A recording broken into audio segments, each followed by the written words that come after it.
Okay, in this video, we're going to be talking about trauma, your unhealed self that you haven't fully healed. I'm going to be talking about the mind traps, and I'm going to make this video not extremely long, but long enough for you to get the meaning behind the mind traps. I want to tell you the first mind trap. This is the first thing. The first thing you judge influence your judgment of all that follows. So, when you judge something, you're judging something from your internal state belief. So judging is coming from an internal state. If you're constantly judging, you're going to constantly find more reasons and more things to judge. This is just natural human behavior. This is the backfire effect. This is the second one. When your core beliefs are challenged, it can cause you to believe in them more strongly. So again, when your core beliefs or challenge what you believe in, if someone come up to you with a different belief, that's basically them challenging your belief.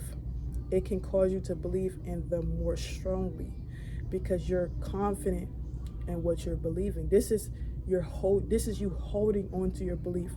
You're going to basically let it be known, hey, my belief is true. My belief is true.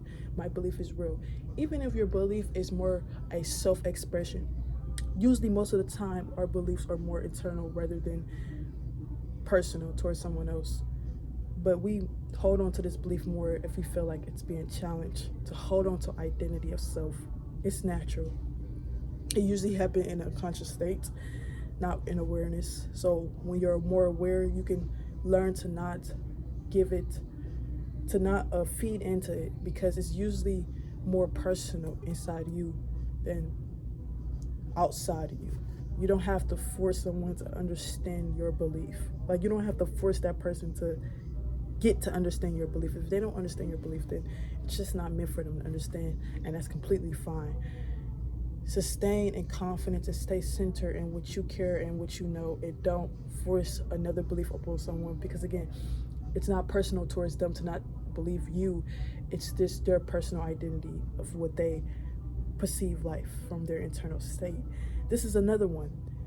You allow yourself to be influenced negatively. So your energy is precious. Understand that you have to be a little consciously aware of where you put your focus towards, because your energy is not just energy. You're like a chemical reaction. If two people are in a room, they're chemically connecting.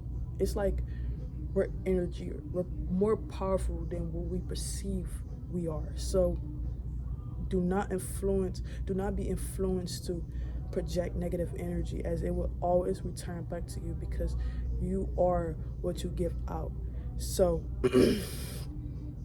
yeah, you remember the past better than it was, and expected the future, and you expect the future to be worse than it will likely be.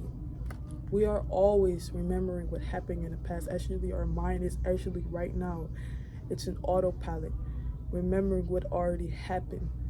Sometimes we have these thoughts that trick us into believing that we are the past, even though we're currently in the present, and the past has nothing to do with us now. When you realize that the past is experience, lessons, you learn from the past, so your presence from now on be better. We expect things to be worse because our mind feeds off drama.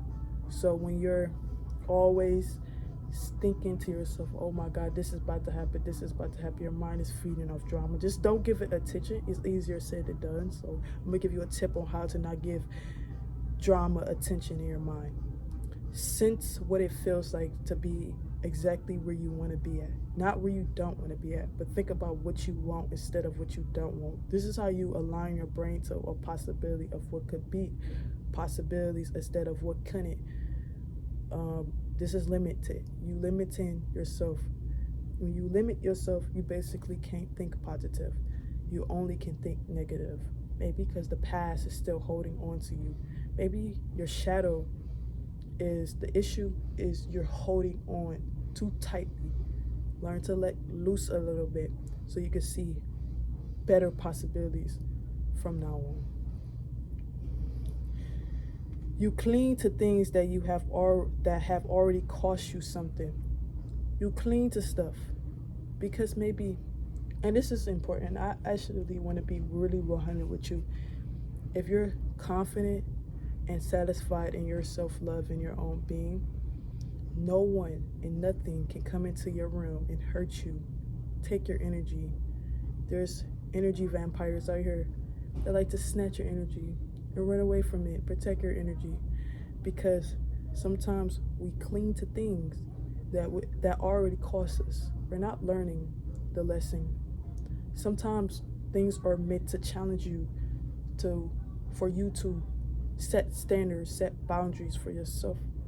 So if you're clinging to something that already cost you, maybe you should become more aware of the choices you're making, because every choice has an outcome, and every time you choose something that isn't benefiting you, then you're putting yourself to the side of the street and giving your energy to something that's not worth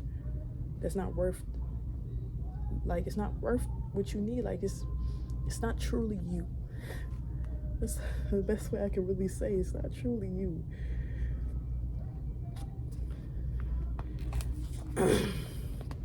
Reactive. You rather do the opposite of what someone is trying to make you do. If someone is trying to force you to do something, you're going to want to do the opposite of it, because this is just basically you wanting to have control over what choice you make in your reality. So if someone is forcing you to do something, you're going to naturally want to do the opposite of it. This isn't the worst shadow. Actually, it's just more of a human, let's say, human thing to do. The more control you want, the more you will likely do this. When you already know you have control, when you already know you are the power of the source, and you always are making decisions, and you are confident in knowing that you are the boss, you're the entrepreneur. You're not trying to gain control, but you know you got control. This is how you kill that shadow, remove that shadow, when you already know you are the power. And you're not trying to prove it to nobody, because you don't seek validation from the physical. You internally are fulfilled inside already without anybody approval. This is powerful. If you want a part 2, all you got to do is comment below and like this video. And again, you are the source, you are the power. Say it with me. You are the source, you are the power. Thank you.